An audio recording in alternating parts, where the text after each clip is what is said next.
ဇလန်းလေးရဲ့အစာမှာတော့ဂျုံဦးဆိုတဲ့ကောလိပ်ကျောင်းသားလေးတယောက်ရှိပါတယ်ရှင်။သူကတိတ်ပြီးထူးထူးခြားခြားစူးစမ်းပန်းစားနေတတ်တဲ့သူမဟုတ်ပဲရိုးရိုးအေးအေးလေးနေတတ်တဲ့ကောင်လေးတယောက်ပေါ့။တနေ့တော့မြေအောက်ရထားပေါ်မှာအရက်တွေအလွန်ကျွံတောက်ပြီးမူးယူးနေတဲ့ကောင်မလေးတယောက်နဲ့ဆုံပါတော့တယ်။အဲ့ဒီကောင်မလေးကရထားပေါ်ကလူကြီးတယောက်အပေါ်ကိုအန်ချလိုက်ပြီးတော့ဂျုံဦးကိုယောက်ျားလို့လှမ်းခေါ်ပြီးတတိလစ်သွားပါလေရော။ဒီတော့ရထားပေါ်ကလူတွေအကုန်လုံးကဂျုံဦးကိုပဲကောင်မလေးရဲ့ချစ်သူလို့ထင်သွားကြတော့တာပေါ့။တနာစီကဂျုံဦးလေးခမညာဘာမှမတတ်နိုင်ပဲအဲ့ဒီကောင်မလေးကိုကြောပိုးပြီးအနားယူဖို့မိုဒယ်တစ်ခုကိုခေါ်သွားပေးခဲ့ရပါတော့တယ်။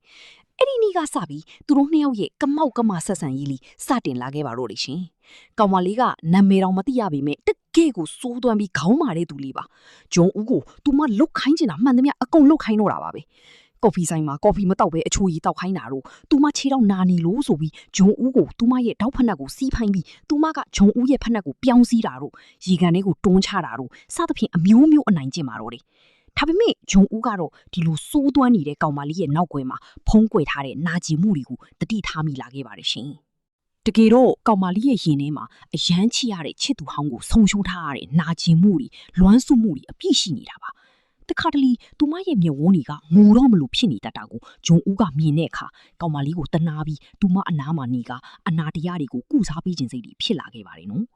ကောင်မလေးရဲ့မိဖတွေကဂျုံဦးကိုသဘောမကျလို့ကောင်မလေးကိုတခြားလူနဲ့ blind date ချင်းတွေ့ချင်းလုပ်ခိုင်းတဲ့အခါဂျုံဦးကအဲ့ဒီလူစီကိုတွားပြီးသူ့ကိုဘလို့ဂယုဆိုင်ပေးရမလဲဆိုတဲ့စီမင်း30ချက်ကိုပြောပြတဲ့အခန်းလေးဆိုတကယ်ကိုမျက်ရည်လဲစရာရင်နှင်းစရာလေးပါပဲရှင်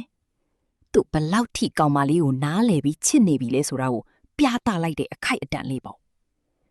ဇလန်းလေးရဲ့အမြင့်ဆုံးနဲ့စိတ်လှုပ်ရှားစရာအကောင်းဆုံးအချိန်ကတော့သူတို့နှစ်ယောက်တောင်ကုန်းလေးတစ်ခုပေါ်ကတစ်ပင်အောင်မှာအချိန်အမှတ်တရတစ်တာလေး time capsule ကိုအတူတူမြုပ်နှံခဲ့ကြတဲ့အချိန်ပါပဲနောက်2နှစ်ပြည့်ရင်ဒီနေရာမှာပြန်ဆုံကြမယ်ဆိုတဲ့ဂတိလေးနဲ့သူတို့ခဏတာလမ်းခွဲခဲ့ကြပါတယ်ဒါပေမဲ့2နှစ်ပြည့်တဲ့နေ့မှာဂျုံဦးကရောက်နေခဲ့ပြီမဲ့ကောင်မလေးကတော့အတိတ်ကနာကျင်မှုတွေကိုမမိနိုင်သေးလို့အစင်သင့်မဖြစ်သေးတာကြောင့်ရောက်မလာခဲ့ပါဘူး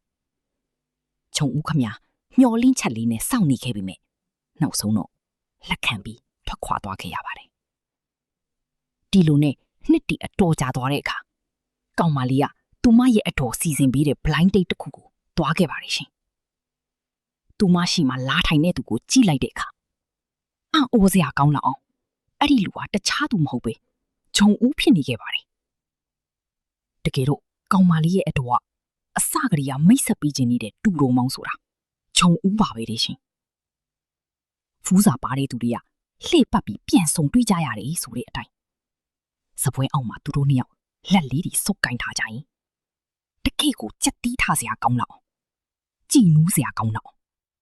လှပစွာနေပြီဇလန်းလေးကိုအဆုံးသတ်ထားပါတယ်ရှင်